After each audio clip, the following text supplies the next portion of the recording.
ఈశ్వర కృష్ణో యత్ర పార్థో ధనుర్ధరః తత్ర శ్రీ విజయోర్భూతిః ధ్రువా నీతిర్మతిర్మమ. ఆ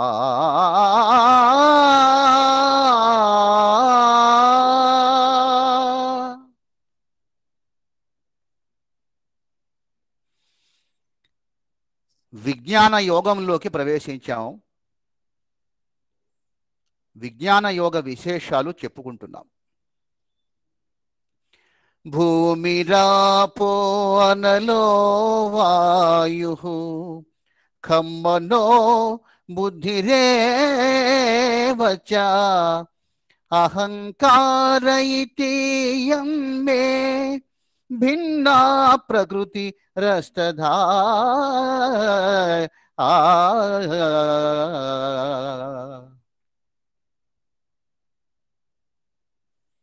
పరమాత్మ అంటున్నారు, భూమి, నీరు, అగ్ని, గాలి, ఆకాశం, మనసు, బుద్ధి, అహంకారం, ఇవి నా అష్ట ప్రకృతులు. వీటినే అపరా ప్రకృతి అని పిలిచారు. అపరా ప్రకృతి అన్నాం కాబట్టి పరా ప్రకృతి కూడా ఉండాలి. పర, అపర. ఈ పరా ప్రకృతి సాక్షాత్తు బ్రహ్మమే, బ్రహ్మ పదార్థమే. మరి అపరా ప్రకృతి ఏమిటి? అపరా ప్రకృతి కూడా బ్రహ్మచేతనే సృష్టించబడి వర్తించేటువంటి విషయం. ఉదాహరణకి పృథివ్యాపస్తేజో వాయురాకాశాత్, భూమి, నీరు, అగ్ని, గాలి, ఆకాశం. ఈ పంచభూతాల సమాహారమేగా సమస్త సృష్టి. అలాగే ఆకాశంతో పాటుగా మనస్సు ఉంది, బుద్ధి ఉంది, అహంకారం ఉంది. ఇవి ప్రాణుల యొక్క లక్షణాలు. త్రిగుణాల సంబంధంగా, త్రిగుణాల యొక్క ప్రేరణతో, త్రిగుణాల ఫలితంగా ఏర్పడేటువంటివి మనస్సు, బుద్ధి, అహంకారం. వాడు సాత్వికుడైతే మంచి మనస్సు, మంచి గుణాలు, మంచి బుద్ధి, నిరహంకారం. రాజసికుడైతే గర్వం, అహంకారం. తామసికుడైతే బద్ధకం. ఇలాంటి గుణాలన్నీ చూస్తున్నాం కదా. కాబట్టి ఆ త్రిగుణాల వల్ల మరి మనస్సు, బుద్ధి, అహంకారం ఎట్లా ఉంటాయి అన్నటువంటిది ఎవరికి వారికి సంబంధించింది. కానీ ఈ పంచభూతాలు, వాటితో పాటు మనస్సు, బుద్ధి, అహంకారం, కోరికలు ఉదయించడానికి మనస్సు, విచక్షణ జ్ఞానం కోసం బుద్ధి, అలాగే నేను అన్న అహంకారం, ఇవన్నీ అందరిలో ఉన్నాయి. కాబట్టి ఈ సృష్టి కూడా జరిగింది ఆయన వల్లనే. ఇది కూడా ఆయన సృష్టిలో భాగము. అయితే ఇన్ని ఉన్నప్పటికీ ఈ అష్ట ప్రకృతులు పరాప్రకృతి అంటే పరమాత్మ యొక్క ఉనికి లేకుండా ప్రకాశించలేవు. ఒక మనిషి పంచభూతాత్మకంగా ఒక మనిషి భూమి మీదకి వచ్చాడు. ఆటోమేటిక్గా అహంకారం, మనస్సు అన్నీ ఉన్నాయి. కానీ వాడిలో ప్రాణం లేదనుకోండి, ఎందుకు పనికి వస్తాడు? ప్రాణము లేక ఆత్మ లేక జీవాత్మ, ఎన్నో పేర్లు. జీవాత్మకు పరమాత్మకు భేదం లేదంటున్నాం కదా. కాబట్టి పరమాత్మ పరాప్రకృతి, జీవాత్మ లేకపోతే ఇదిగో జీవాత్మలో ఉన్నటువంటి లక్షణాలు, ఈ పంచభూతాలు, ఈ మొత్తం 8 కలిపితే అపరాప్రకృతి. ఏమేమిటి? భూమి, నీరు, అగ్ని, గాలి, ఆకాశం, వీటితో పాటుగా మనస్సు, బుద్ధి, అహంకారం, 8. ఇక్కడ ఏమంటున్నాడు? భూమిరాపో అనలో వాయు ఖం మనోబుద్ధిరేవచ అహంకారం ఇతీయం మే భిన్నా ప్రకృతిరష్టధా. ఖం అంటే ఆకాశం. ఆకాశము శూన్యానికి చిహ్నం. గమనించండి, శూన్యం అంటే ఏమీ లేనిది. అక్కడ ఏదో ఉన్నట్టుగా కనపడుతుంది కానీ ఏమీ లేనిది శూన్యం. దుఃఖం, సుఖం, రెండిట్లో ఖం ఉంది. అంటే ఏమీ లేనటువంటిది. సు ఖం, దు ఖం అంటే ఈ ప్రపంచంలో నీకెదురయ్యేటువంటి సుఖములో ఏమీ లేదు, అది శూన్యమే. దుఃఖములో కూడా శూన్యమే ఉంది. సుఖం ఉందే, రోజు ఎన్నెన్నో సుఖాలు పొందుతున్నావు, కానీ ఎంతసేపు గుర్తుంటున్నాయి? ఆ రోజుకి అయిపోయింది, ఆ పూటకి అయిపోయింది, ఆ క్షణానికి అయిపోయింది. మళ్ళీ దుఃఖం వచ్చింది, ఇది ఎంతసేపు ఉంటున్నది? కొంతసేపు అది, కొంతసేపు ఇది. కాబట్టి పొందిన సుఖం మిగలలేదు, పొందిన దుఃఖము మిగలలేదు. సుఖ దుఃఖాల సమ్మేళనమే జీవితం. అంటే ఏమిటి? పోనీ ఆ జీవితం ఉంటుందా? అది కూడా శూన్యమేగా. 100 ఏళ్ల తర్వాత ఎక్కడున్నావు నువ్వు? నీ ఫోటో ఉంది కానీ ఆ తర్వాత అది కూడా పోయిందనుకోండి, వేరే విషయం. కాబట్టి ఓవరాల్గా చూస్తే ఏమర్థమైందా అంటే దీన్ని బట్టే చెప్పి ఉంటారు, బ్రహ్మ సత్యం జగన్ మిథ్యా జీవో బ్రహ్మైవ నాపరః. బ్రహ్మ సత్యం, ఎప్పుడూ చలించకుండా ఉండేటువంటిది ఒకటి ఉంది. అదేమిటంటే జీవుడు నీ శరీరం శిథిలమైపోగానే దాంట్లో నుంచి బయటకు వచ్చి వాడు ఎక్కడో ఇంకో చోట వెతుక్కుంటాడు, ఇంకొక ఉపాధి. నీ శరీరం పడిపోయింది, నువ్వు ఇన్నాళ్ళు పాంచభౌతికమైనటువంటి ఈ శరీరంలో నేను అనేటువంటి అహంకారంతో ఉన్నావు. దానికో మనసు ఏర్పడింది, దానికో బుద్ధి ఏర్పడింది, ఇవన్నీ పోయినాయి. అంటే అపరా ప్రకృతి మొత్తం కూడా అంతరించింది. కానీ పరాప్రకృతి లేకపోతే పరమాత్మ మాత్రం నిన్ను ఖాళీ చేసి ఆయన పక్కకు వచ్చి నెక్స్ట్ ఎక్కడికి పోదాం, ఇంకొక ఉపాధిలోకి వెళదాం. కాబట్టి పరాప్రకృతి నేను, అపరాప్రకృతి ఇదిగో ఈ పంచభూతాలు మనసు బుద్ధి అహంకారం అని పరమాత్మ ఈ శ్లోకం ద్వారా మనకు చెబుతున్నాడు. కాబట్టి ఏం తెలిసింది? సుఖ దుఃఖాలు రెండు శూన్యములే, రెండు వచ్చిపోతుంటాయి. దానికోసం మనమే విచారించాల్సిన అవసరం లేదు. ప్రకృతి జడంగా ఉంది, దృశ్యంగా ఉంది, కంటికి కనపడేదిగా ఉంది. పురుషుడు చైతన్యంగా ఉన్నాడు. కన్ను చూస్తుందే, కళ్ళున్న వాళ్ళందరికీ కనపడుతుందే. చూపు లేదండి అంటాడు. కన్నుంది కదా అంటే ఉంది కానీ కనపడదండి. కాబట్టి కంట్లో కనపడేటువంటి చైతన్యము పరాప్రకృతి, ఎదురుగా చూడబడేటువంటి దృశ్యము అపరాప్రకృతి. కాబట్టి దృక్కు దృశ్యము, దృక్కు పరాప్రకృతి, దృశ్యము అపరాప్రకృతి. ఇంకా పరమాత్మ అంటున్నాడు, మత్త పరతరం నాన్యకించిదస్తి ధనుంజయా మై సర్వమిదం ప్రోతం సూత్రే మణిగణాహివా.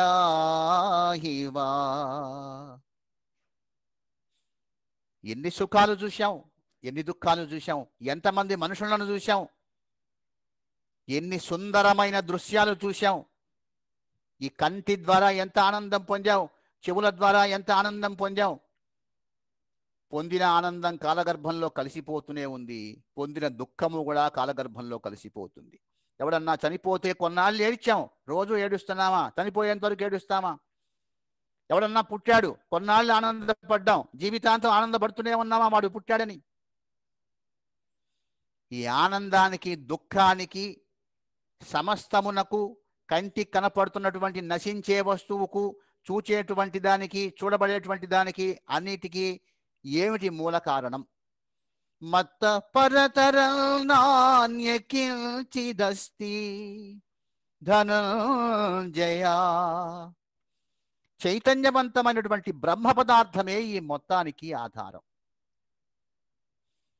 దాన్ని మించింది ఏమీ లేదు.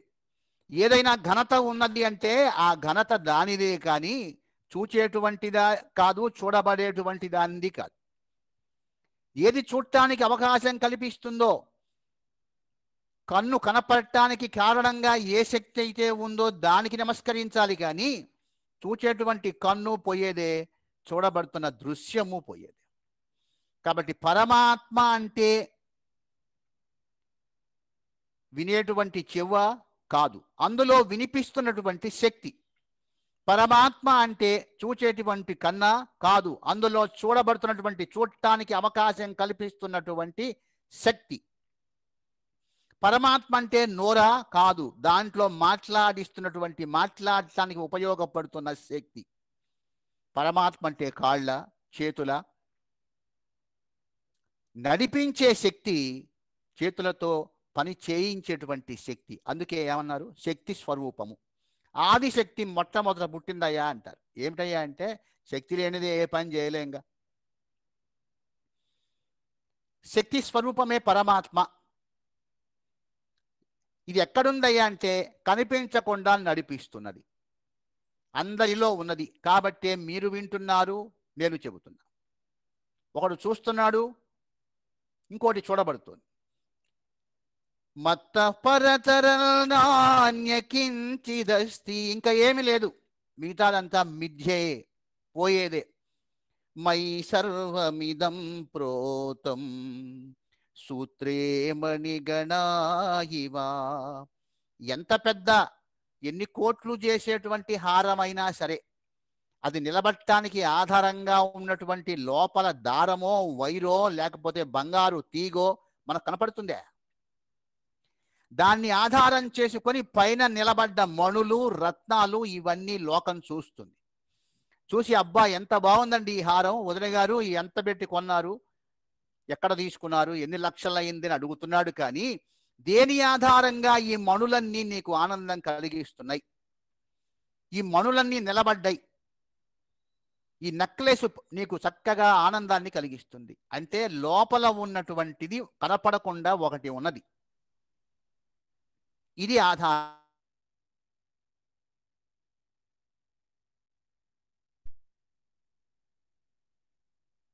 చూసి పైన మెరుగులు చూసి ఈ లోకంలో మనం మురిసిపోతున్నాం. కానీ జ్ఞానం ఏంటయ్యా అంటే, జ్ఞాని లక్షణం ఏంటయ్యా అంటే,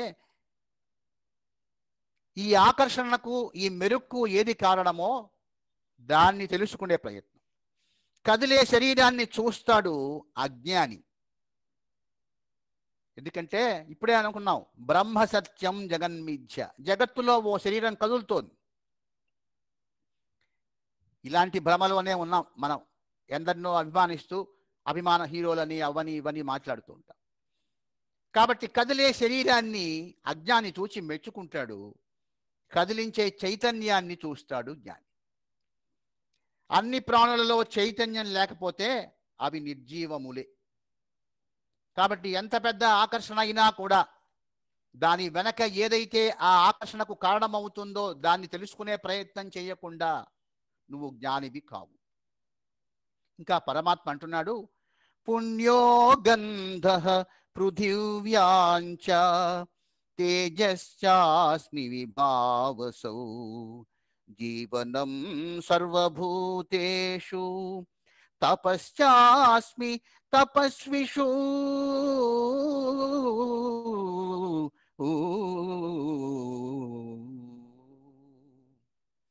ఉదాహరణకి కొన్ని విషయాలు చెబుతున్నా అర్జున. ప్రపంచమంతా నేనే ఉన్నా, అన్నిట్లో నేనే ఉన్నా, కనపడేది, వినపడేది, నడిచేది, నడిపించేది అన్నీ నేనే. కానీ ఉదాహరణకి కొన్ని విషయాలు చెబుతా.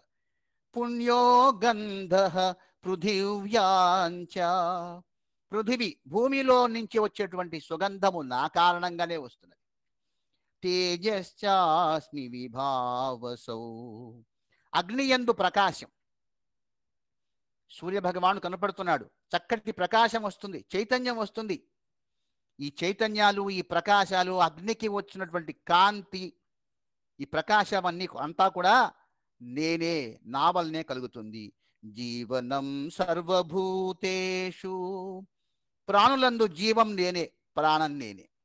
ఇదే మనం చెప్పుకున్నాం. పరాప్రకృతి అంటే మనల్ని నడిపించేటువంటి మూల పదార్థం. అది లోపల ఉంటేనే మిగతావన్నీ పనిచేస్తాయి. పంచభౌతికమైనటువంటి దేహం అంటున్నాం కాబట్టి పంచభూతాలు పనిచేస్తాయి. మనసు, బుద్ధి, అహంకారాలు అన్నీ తలెత్తుతాయి, సజీవంగా ఉంటాయి. అంటే లోపల ఉన్నటువంటి పరాప్రకృతి పరమాత్మ ఉంటేనే. తపశ్చాస్మి తపస్విషు.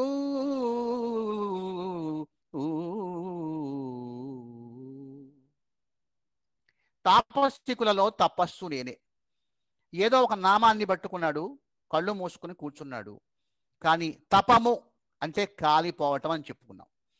కాబట్టి ఆ జిజ్ఞాస, ఆ జ్ఞానము ఎట్లయినా సరే నేను సాధించాలి, నాకు ఇష్టమైన ఆ రూపాన్ని ప్రత్యక్షం చేసుకోవాలి అన్న తపముందే, ఆ జ్ఞానం ఉన్నదే, ఆ కోరిక ఉన్నదే, అది నేనే అయి ఉన్నా.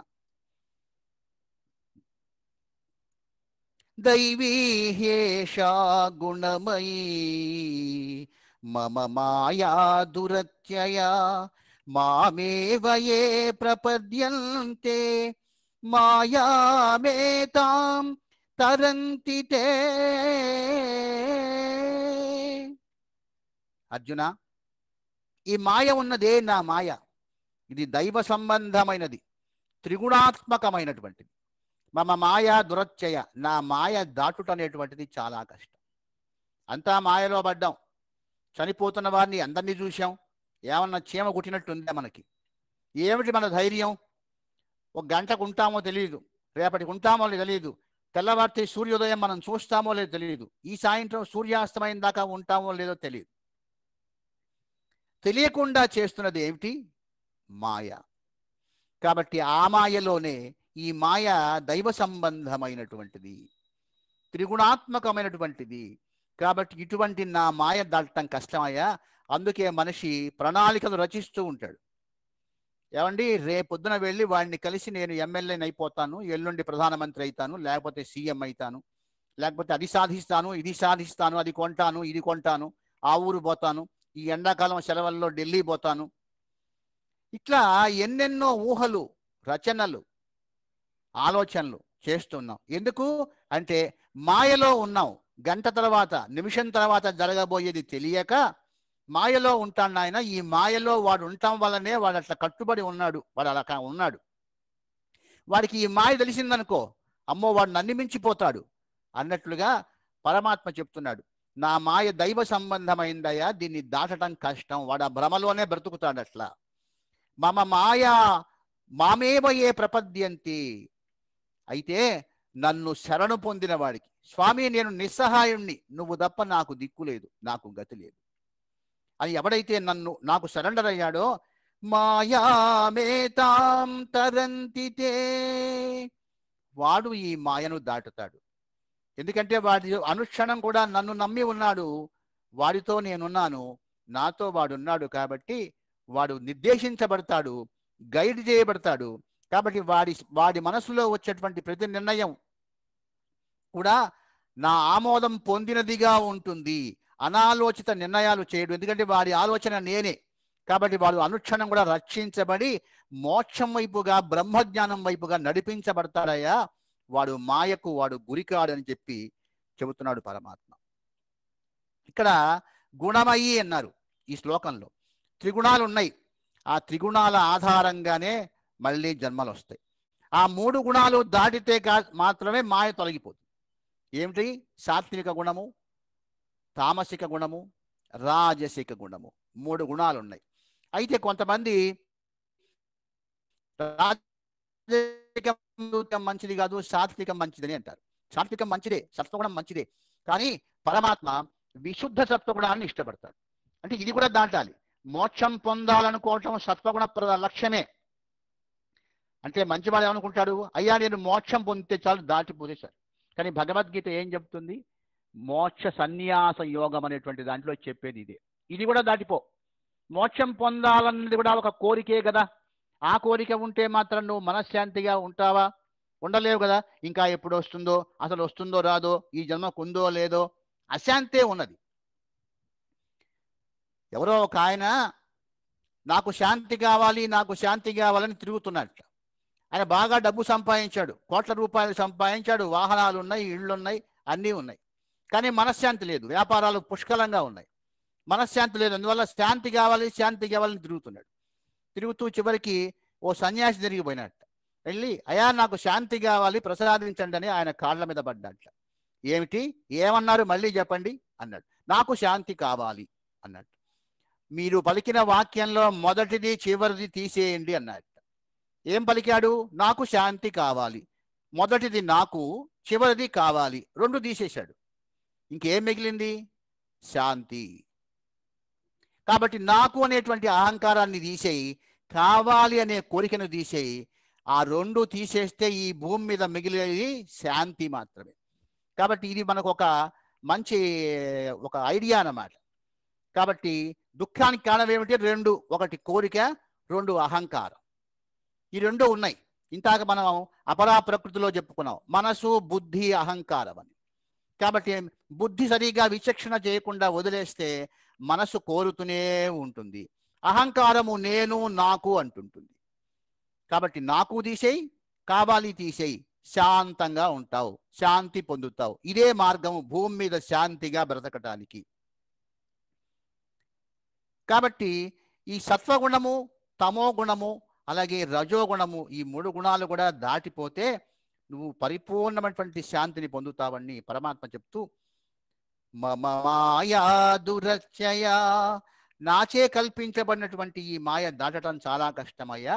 కానీ నన్ను ఆశ్రయించిన వాడు, నన్ను నమ్మినవాడు, నాతోనే ఉండేవాడు, నేనే లక్ష్యంగా భూమి మీద సాధనలు చేస్తున్నటువంటి వాడు, బ్రహ్మముతో రమించాలనుకునేటువంటి వాడు, బ్రహ్మముతోనే బ్రహ్మానందము పొందవచ్చు అని గ్రహించిన వాడు, వాణ్ణి ఈ మాయ ఏమీ చెయ్యదు అని పరమాత్మ చెబుతున్నాడు. చతుర్విధా భజంతే మాం జనా సుకృతునోర్జున, ఆర్తో జిజ్ఞాసురర్థార్థి జ్ఞానీ చ భరతర్షభ. అర్జున, ఈ లోకంలో నన్ను ప్రార్థించేవారు 4 రకాలుగా ఉన్నారు. వాళ్ళ పేర్లు ఏమిటయ్యా?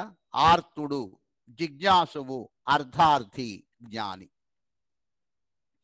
4 ఉన్నారు. ఈ 4లో ఎవరి గొప్పో పరమాత్మ చెప్పబోతున్నాడు. మొదటివాడు ఆర్తుడు. 4 నా భక్తులే, 4 పుణ్యాత్ములే. కానీ ఆర్తుడు ఆపద కలిగినప్పుడు మాత్రమే భగవంతుణ్ణి తలచేవాడు. అంటే ఏమిటయ్యా అంటే, మామూలప్పుడు గుర్తురాడు, కష్టం రాగానే వెంటనే గడ్డాలు పెంచేసి తిరుపతికి మొక్కుతాం, స్వామి నడిచి వస్తాం, మోకాళ్ళ పర్వతం మీద ఎక్కి మోకాళ్ళతో వస్తాం, పసుపు పూస్తాం, గుండు చేయించుకుంటాం. మామూలప్పుడు ఎక్కడికి పోయింది ఇదంతా కూడా? జుట్టు ఇస్తానని మొక్కున్నా. ఏం చేసుకుంటావు ఈ జుట్టు అంటే, జుట్టు అహంకారానికి చిహ్నంట.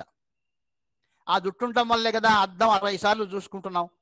కాబట్టి ఏమిటయ్యా అని చెప్తే, ఆ జుట్టు తీసి పరమాత్మ యొక్క పాదాల మీద పెట్టి, నాకు అహంకారం లేదయ్యా, ఈ అందము ఇవన్నీ కూడా అశాశ్వతము, నాకు అక్కర్లేదు, తీసుకో, ఇది అక్కర్లేదు, నాకు ఈ అందం అక్కర్లేదు అని సరెండర్ అయ్యేటువంటి విధానాన్ని మనం ఆ మొక్కుబడిలో ఉన్నటువంటి ఆంతర్యం అది. కాబట్టి కష్టం వచ్చినప్పుడు మాత్రమే, పనిబడింది కాబట్టి వచ్చానండి మీ దగ్గరికి అన్నట్లుగా పరమాత్మను తలుచుకునేటువంటి వాడు ఆర్తుడు.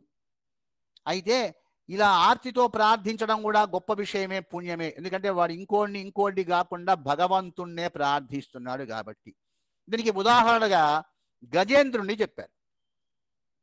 ఈ గజేంద్రుడు ఆ నీళ్ళల్లో దిగినప్పుడు, ఆ మొసలి కాలు పట్టుకున్నప్పుడు అనేక రకాల ప్రయత్నం చేశాడు. వాడి దగ్గర గొప్ప హర్షించదగ్గ విషయం ఏంటంటే, షడ్భాగం మనుష్యాణం సప్తమం దైవచింతనం అని మనకు వాక్యం ఉన్నది, శాస్త్ర ప్రమాణ వాక్యం. అంటే ఊరికి ప్రతిదానికి కూడా దేవుడి మీద భారం వేసి నువ్వు సోమరిపోతులాగా కూర్చోకుండా నీ ప్రయత్నం 6 వంతులు చెయ్యి, ఒక భాగాన్ని పరమాత్మ యొక్క సహాయం కోసం అర్థించవయ్యా అని చెప్పేటువంటి వాక్యం ఇది. గజేంద్రుడు సరిగ్గా ఆ పనే చేశాడు. తనకు చేతైన విధంగా ప్రయత్నించాడు, ఎన్నో రకాలుగా తన బలాన్ని ఉపయోగించాడు. ఆ మొసలిని తీసి అవతల బారేయడానికి ఎంతో ప్రయత్నం చేశాడు. కానీ నీళ్లల్లో ఉన్న మొసలికి బలం ఎక్కువ కదా, అందువల్ల అది గట్టిగా పట్టుకున్నప్పుడు ఇక లాభం లేదు, నా ప్రాణము పోతుంది అన్నప్పుడు, నీవే తప్ప ఇత పరం విరుంగన్ మన్నింపందగన్ దీనుని అని చెప్పేసి, మన్నింపందగు దీనుని అని చెప్పేసి పరమాత్మను ప్రార్థించాడు. అంటే ఏమిటి ఆ ప్రార్థన? ఎట్లా? ఆర్తిగా, అయ్యా ఇక నా దగ్గర ఏమీ లేదు, నా వల్ల ఏమీ కాదు, మానవ ప్రయత్నం చేశా, నేను నిస్సహాయాన్ని, వచ్చి కాపాడు అని మనస్ఫూర్తిగా ప్రార్థించాడు. ఆర్తితో ప్రార్థించాడు కాబట్టి ఆర్తుడు అంటే అది. కాబట్టి నిస్సహాయ స్థితిలో భగవంతుణ్ణి ఏదో కుదిరితే రా, లేకపోతే లేదు, వీలుంటే ఒకసారి కనపడిపో అన్నట్లు కాకుండా మనస వాచ కర్మణ అన్నీ కూడా పరమాత్మని భావించి కన్నీటితో వేడుకోవటమే ఆర్తి. కాబట్టి అట్లా ఆర్తులు ఉంటారట పరమాత్మను ప్రార్థించే వాళ్ళు. ఇంకా రెండోవాడు జిజ్ఞాసు, అంటే భగవంతుని యొక్క తత్వాన్ని తెలుసుకోగోరేటువంటి వాడు. ఏంటయ్యా అంటే కనిపించే విషయాల గురించి కాక కనిపిస్తున్నటువంటి దాన్ని నడిపిస్తున్నది ఎవరు? దీనికి ఉదాహరణగా పరీక్షిత్ మహారాజుని మనం తీసుకోవచ్చు. పరీక్షిత్ మహారాజు శాపవశాత్తు 7 రోజులలో చచ్చిపోతాడు అని తెలుసుకున్నాడు. తెలుసుకొని అప్పుడు ఏం చేశాడు? సుఖబ్రహ్మను పిలిపించి అయ్యా ఆయన అదృష్టం పండింది, కాదు కాదు మన అదృష్టం పండింది అన్నట్లుగా భాగవతం చక్కగా సుఖ మహర్షి 7 రోజులలో పరీక్షిత్తుకు వినిపించాడు. ఎందుకంటే మరణం ఖాయం, దాన్ని తప్పించుకునేటువంటి అవకాశం లేదు. ఈ 7 రోజుల్లో అపారమైనటువంటి జ్ఞానాన్ని పొంది ఆ పరమాత్మ యొక్క నామాన్ని, అలాగే పరమాత్మ యొక్క లీలల్ని సంబంధించిన కథల్ని తెలుసుకొని తరించిపోయాడు పరీక్షిత్తు. అందుకే మన వాళ్ళు కూడా ఏం చేస్తుంటారంటే ఎవరన్నా చనిపోయే విధంగా ఉంటే ఆఖరిలో రామనామం చేయి, రామ రామ అనిపించి నారాయణ అనిపించే ప్రయత్నం చేస్తుంటాడు. అంటే ఆ చివరి క్షణంలోనైనా సరే మనసు వాడి మీద నిలబడుతుందేమోనన్న ప్రయత్నం, పాపం వీళ్ళు వ్యర్థ ప్రయత్నం చేస్తారు. వాడికి ఎంతసేపటికి ఏంటంటే వీళ్ళు ఏమంటున్నారో వాడికి అర్థం కాదు. వాడి దృష్టి ఎంతసేపటికి అందరూ వచ్చారా లేదా, అమ్మాయి వచ్చిందా రాలేదా, అబ్బాయి వచ్చాడా లేదా, మనవడు కనపట్టలేదే, ఇప్పటిదాకా ఇక్కడ ఆడుకున్నాడే అని చెప్పి ఇట్లాగే ఉంటుంది. కాబట్టి ఇక్కడ మనకు పరీక్షిత్తు ఆదర్శంగా ఉన్నాడు. కనీసం చివరి రోజుల్లో, అవసాన దశలోనైనా సరే భగవంతుని గురించి తెలుసుకొని ఆ జ్ఞానాన్ని పొందే ప్రయత్నం చేయాలి. తద్వారా పరమాత్మతో మనం లయం కావచ్చు, ఆ బ్రహ్మ పదార్థాల్లో కలవచ్చు అన్నటువంటి విషయాన్ని జిజ్ఞాసుముకు ఉదాహరణగా నిలిచాడు పరీక్షిత్ మహారాజు. ఇక మూడోవాడు అర్ధార్థి, అంటే అర్థాన్ని కోరేవాడు, సంపదలు కోరేవాడు, ధనం కోరేవాడు, ఐశ్వర్యం కోరేవాడు, నశించేటువంటి ఈ ప్రపంచంలో తాత్కాలిక సుఖాన్ని ఇచ్చేటువంటి కోరికలు తీర్చుకోవడం కోసం భగవంతుని పట్టుకునేవాడు. ఇలాంటి వాళ్ళల్లో మనకు ధ్రువుడు ఉదాహరణగా నిలుస్తాడు. ధ్రువుడు మంచి తపస్సు చేశాడు. చిన్న పిల్లవాడు ధ్రువుడు. దేనికయ్యా వాడి తపస్సు అంటే, వాడు తపస్సు చేయటానికి కారణం ఏమిటయ్యా అంటే తన తండ్రి తొడ మీద కూర్చోవటానికి సబత్తల్ని ఒప్పుకోలే. ఆ రాజుకి 2 భార్యలు. రెండో భార్య కుమారుణ్ణి తొడ మీద కూర్చోబెట్టుకున్నాడు. వీడు మొదటి భార్య కొడుకు ధ్రువుడు వెళ్ళాడు, నేను కూడా కూర్చుంటాను నాన్న అంటే, అదిగో ఆ రాణి, ఆ చిన్న రాణి ఒప్పుకోకపోయేటప్పటికీ కింద పడేసింది. నువ్వు నా కడుపున పుట్టలేదు కాబట్టి నీకు ఆ హక్కు లేదు, పోరా అని బాధపడ్డాడు. తల్లి దగ్గరికి వెళ్ళాడు. నాయన, దిక్కులేని వారికి ఆ నారాయణమూర్తే దిక్కంది. అంతే, అడవికి వెళ్ళిపోయినాడు. నారద మహర్షి కనిపించాడు. ఓం నమో భగవతే వాసుదేవాయ అనేటువంటి నామాన్ని చెప్పాడు. వెళ్ళి కూర్చున్నాడు. అడవిలో తపస్సు చేశాడు. విష్ణుమూర్తి ప్రత్యక్షమైనాడు. ఏం కోరుకున్నాడు? అయ్యా, నా తండ్రి ప్రేమ కావాలి అన్నాడు. ఈయన అర్ధార్థి, భగవంతుణ్ణి ఒక సుఖం కోసం, ఒక సంతోషం కోసం, ప్రపంచంలో ఉన్న ఒక విషయం కోసం కోరేవాడు. సరే, దానికోసమైనా పరమాత్మను ప్రార్థించాడుగా, విష్ణుమూర్తిని మెప్పించాడుగా. ఆయన ఏం చేశాడంటే, అబ్బాయి, నువ్వు కోరిన దానికి కొంత బోనస్ కూడా కలిపి ఇస్తున్నాను అన్నట్లుగా, మీ నాన్న ప్రేమను పొందటమే కాదురా, నువ్వు చక్కగా రాజ్యాన్ని పరిపాలిస్తావు, శరీరం విడిచిపెట్టిన తర్వాత ధృవతారగా శాశ్వతంగా నిలుస్తావు నాయన, చిన్నపిల్లవాడివైనా గొప్ప జ్ఞానివైనావు అని ఆశీర్వదించాడు. కాబట్టి అర్ధార్థి అనడానికి ఆ ధ్రువుడు ఉదాహరణగా ఉన్నాడు. అలాగే 4వ వాడు ఎవడయ్యా అంటే భగవంతుని ప్రార్థించేవాడు, భగవంతుడి భక్తుడిగా చెప్పబడుతున్నవాడు జ్ఞాని. ఇదే మనకు కావాల్సింది, ఈయనే మనకు ఆదర్శం. ఏమిటయ్యా అంటే ఈ జ్ఞాని భగవంతుని ఏమీ కోరడు. ఎందుకంటే ఏమిచ్చినా కూడా ఉండేది కాదని వాడికి తెలుసు. ఇక్కడ వాడే ఉండేవాడు కాదన్న సంగతి తెలిసిన తర్వాత వాడికి ఏముంటే ఏం లాభం? కాబట్టి ఎన్ని కోట్లున్నా, ఎంత ఆస్తున్నా, ఎన్ని అందాలున్నా, ఎన్ని ఆకర్షణలున్నా, ఎన్ని అధికారాలున్నా అనుభవించడానికి, ఆనందించడానికి మనం లేనప్పుడు ఇక దేనికి? కాబట్టి ఈ జ్ఞాని ఆ విషయాన్ని, ఆ జ్ఞానాన్ని ఎప్పుడు కలిగి ఉంటాడు. కాబట్టి భగవంతుడిని ఎప్పుడూ ఏమీ కోరడు. భగవంతుడి ముందు కూర్చున్నా కూడా ఏమీ ఆశించడు. నిత్యానిత్యములు తెలుసుకుంటాడు. ఏది ఉండేది, ఏది పోయేది. నిత్యమైనటువంటి పరబ్రహ్మ యందే మనసు నిలుపుతాడు. అనిత్యమైనటువంటి ఈ లోకంలో ఉన్నటువంటి లోకం పోకడలకి, ఆకర్షణలకు లొంగకుండా ఉంటాడు. భగవతత్వ అవగాహన పెంచుకుంటాడు. భగవంతుడు ఎట్లా ఉంటాడు, విగ్రహాల్లో ఉన్నాడా, విగ్రహం ద్వారా ఉన్నాడా, సమస్త ప్రాణుల్లో ఉన్నాడా, ఎలా గుర్తించాలి, ఏం చేస్తే భగవంతుడు సంతోషిస్తాడు అనుకుంటాడు తప్ప ఆరాధిస్తే మాత్రమే సంతోషపడతాడని అనుకోడు. ఎందుకంటే మనం చెప్పాం, భగవంతుణ్ణి సంతోషపరిచేది సాధన. ఆయన చెప్పినటువంటి మార్గంలో నడిచేవాడంటే ఆయనకి ఇష్టం. కానీ ఊరికే ఎంతసేపటికి ఈ ఆరాధనలో మనకి ఏమిటయ్యా అంటే, ఆరాధించడం ద్వారా ఆయన ఆశ్రయం పొందటం. మీ ఇంట్లో ఉంటానండి, మీ ఇంట్లో ఉండానండి అంటుంటే, సరే ఉండవా, నా లోలు ఉండిపో అంటాం. అట్లా కాకుండా నేనే ఒక ఇల్లు ఏర్పాటు చేసుకోవడానికి నాకు సలహా చెప్పండి, సూచన చెప్పండి అనేటువంటి వాడు జ్ఞాని. కాబట్టి ప్రొద్దుముకులు వారింట్లో వీరింట్లో కాకుండా తన సొంత ఇల్లు ఏర్పాటు చేసుకునే ప్రయత్నం చేస్తాడు జ్ఞాని. కానీ అజ్ఞాని ఏం చేస్తాడంటే, అయ్యా రక్షణగా ఉంటుంది, మీ ఇంట్లో ఉంటా, మీ ఇంట్లో ఉంటా, మీ పంచనబడి ఉంటా, మిమ్మల్ని ఆరాధిస్తా, మిమ్మల్ని నమ్ముకున్నా, మీరే నన్ను కనిపెట్టి ఉండాలి అని చెప్పి డిపెండెన్స్ అనేటువంటిది ఆరాధనలో ఉంది. సాధనలో అనేటువంటిది స్వయం కృషి సాధన అవుతుంది. కాబట్టి భగవత్ తత్వాన్ని అవగాహన చేసుకుంటాడు, ఆత్మధ్యానాన్ని సాధన చేస్తాడు, ఆత్మ జ్ఞానాన్ని పొందే ప్రయత్నం చేస్తాడు, మనసు నిశ్చలంగా నిలిపే ప్రయత్నం చేస్తాడు. ఇటువంటి మహానుభావులలో మనకు ఆదర్శంగా ఉన్నటువంటి వాళ్ళు సుఖబ్రహ్మ, వ్యాసుని కుమారుడు సుకుడు. చిన్నతనం నుంచే సుఖబ్రహ్మ అంటారు ఆయన్ని. సుఖ మహర్షి అంటారు కొంతమంది, కానీ అసలు ఆయన పేరు సుఖబ్రహ్మ.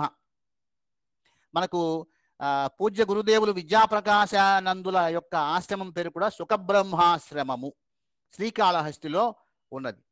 కాబట్టి మహాజ్ఞాని సుకుడు. ఎంత జ్ఞాని అంటే తండ్రికి కూడా అంత జ్ఞానం లేదుట, అంత జ్ఞానం పొందాడు. ఆయన కళ్ళు తెరిచాడంటే ఎదురుగా బ్రహ్మము తప్ప మరేమీ కనిపించేది కాదుట. ఎదురుగా ఎవడున్నా కూడా వాడి కూడా నమస్కారం చేసి వాడిలో ఆ విష్ణుమూర్తిని, ఆ బ్రహ్మను అనుక్షణం చూస్తుండేవాట. కాబట్టి అంతటి మహానుభావుడు ఎంత గొప్పవాడయ్యా అంటే, ఆయన గొప్పతనానికి ఒక చిన్న ఉదాహరణ చెప్పుకుందాం. ఒక అడవిలో పొలంలో స్నానం చేస్తున్నట్టు ఆడవాళ్ళు స్నానం చేస్తూ ఉంటే, ఇంతలోకి 5-6 మంది స్నానం చేస్తూ ఉన్నారు ఆడవాళ్ళు. ఎవరో అన్నారు, అమ్మ సుఖబ్రహ్మ వస్తున్నారు అని చెప్పంటే అందరు చక్కగా స్నానం చేస్తూ 2 చేతులు పైకెత్తి నమస్కారం చేశాట. ఆ సుఖబ్రహ్మ వచ్చాడు, ఆ పక్క నుంచి వెళ్ళిపోయాడు. ఆయన కనీసం తలకాయ కూడా దిప్పి చూడలేదు, అయిపోయింది. తర్వాత కాసేపటికి వ్యాస మహర్షి ఆధారనే వస్తున్నట్ట.